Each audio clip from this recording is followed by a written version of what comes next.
Mengapa MK larang polisi duduki jabatan sipil? Mahkamah Konstitusi MK menyatakan frase atau tidak berdasarkan penugasan dari Kapolri dalam penjelasan pasal 28 ayat 3 Undang-Undang Nomor 2 Tahun 2002 tentang Kepolisian Negara Republik Indonesia, Undang-Undang Polri, bertentangan dengan Undang-Undang Dasar Negara Republik Indonesia tahun 1945 dan tidak mempunyai kekuatan hukum mengikat. Demikian amar putusan nomor 114 PUU 23 tahun 2025 yang dibacakan Ketua MK Suhartoyo dalam sidang yang dilaksanakan pada Kamis 13 November 2025 di ruang sidang pleno MK. Dengan demikian, anggota Polri hanya dapat menduduki jabatan di luar kepolisian setelah mengundurkan diri atau pensiun dari dinas kepolisian. Namun dalam perkembangannya, putusan MK yang bersifat final dan mengikat itu tidak segera dieksekusi oleh kepolisian dan bahkan ditafsirkan berbeda oleh seorang pejabat. Apa yang bisa kita baca dari keputusan MK ini? Pertama, pertimbangan hukum mahkamah yang dibacakan Hakim Konstitusi Ridwan Mansur menyebutkan bahwa frase atau tidak berdasarkan penugasan dari Kapolri sama sekali tidak memperjelas norma pasal 28 ayat 3 Undang-Undang Polri yang mengakibatkan terjadinya ketidakjelasan terhadap norma yang dimaksud. Terlebih, adanya frasa atau tidak berdasarkan penugasan dari Kapolri telah mengaburkan substansi frasa setelah mengundurkan diri atau pensiun dari dinas kepolisian dalam pasal 28 ayat 3 Undang-Undang Polri. Perumusan yang demikian berakibat menimbulkan ketidakpastian hukum dalam pengisian bagi anggota Polri yang dapat menduduki jabatan di luar kepolisian dan sekaligus menimbulkan ketidakpastian hukum bagi karir aparatur sipil negara ASN yang berada di luar institusi kepolisian. Yang kedua, sayangnya ketika merespon keputusan MK ini, Menteri Hukum Supratman Andi Aktas berujar bahwa putusan MK itu wajib dilaksanakan tetapi tidak berlaku surut.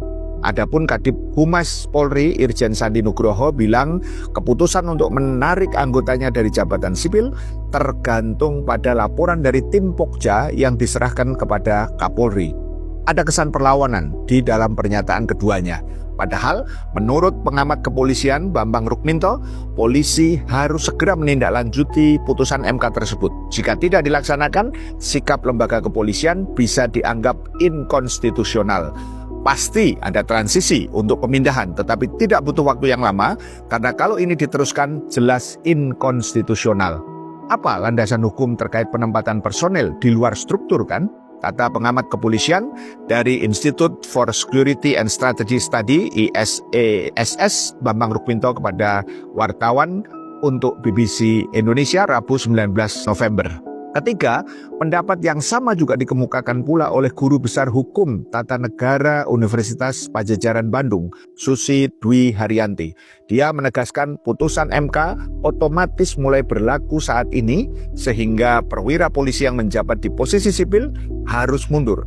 Susi Dwi Haryanti menilai apabila putusan MK itu menyangkut kepentingan pemerintah atau institusi tertentu, putusan MK cenderung dipatuhi. Itu mereka cherry picking atau artinya hanya mengambil atau menjalankan putusan kalau itu memberikan manfaat bagi mereka. Jadi compliant terhadap putusan MK itu sangat tergantung kepada sampai sejauh mana ada kepentingan-kepentingan non-hukum di dalamnya, ucap Susi pada Rabu 19 November.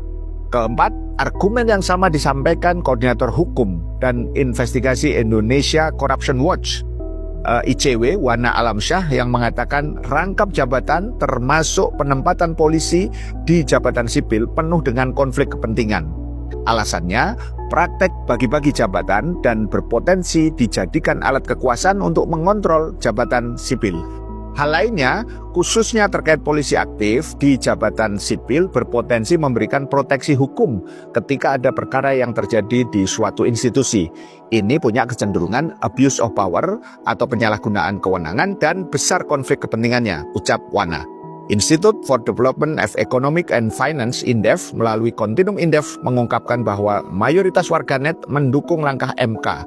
Dari sentimen ada sekitar 83,96% percakapan bernada positif, artinya mendukung terhadap keputusan MK, sementara 16,04% bernada negatif. Ujar Business Head Continuum Indef Arini Astari pada Minggu 23 November 2025. Pertanyaan kritisnya, kapan polisi akan segera menarik seluruh polisi aktif yang masih ditempatkan di jabatan sipil yang konon klaimnya hanya ada 300 orang? Paham sampai di sini? Salam melek politik.